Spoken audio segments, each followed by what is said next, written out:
Hello అందరికీ. నిన్న నేను రోజెస్ వీడియో అప్లోడ్ చేశాను కదా, ఇన్ కేస్ చూడకపోతే చూడండి.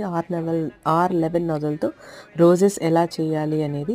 ఇక్కడ మీరు చూస్తే ఇది హాఫ్ వైట్ విప్పింగ్ క్రీమ్ అనమాట. అంటే వైట్ కలర్లో ఉండదు. ఎక్కువ క్వాంటిటీ విప్పింగ్ క్రీమ్ అంటే విప్పింగ్ క్రీమ్ తీసుకొని అందులో half drop yellow gel colour add చేస్తే మీకు హాఫ్ వైట్ వచ్చేస్తుంది. ఇక్కడ రెఫరెన్స్ పిక్లో ఉన్న విధంగా పైన మొత్తం ఫర్ లాంటి టెక్స్చర్ ఉందన్నమాట. సో ఇలా మనం చిన్న పైపింగ్ బ్యాగ్ తీసుకొని చిన్న హోల్ పెడితే మనకు ఆ టెక్స్చర్ మనం చేయొచ్చు. ఇలా వేసిన రోజెస్ని నేను కొద్దిసేపు ఫ్రిడ్జ్లో సెట్ చేశానండి, ఒక 15 మినిట్స్.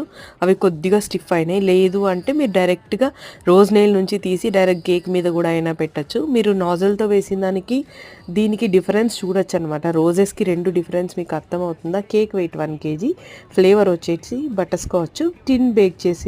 బేక్ చేసిన టిన్ సైజ్ వచ్చి 8 inch. ఫైనల్ పిక్ లాస్ట్లో ఉంది. బాయ్.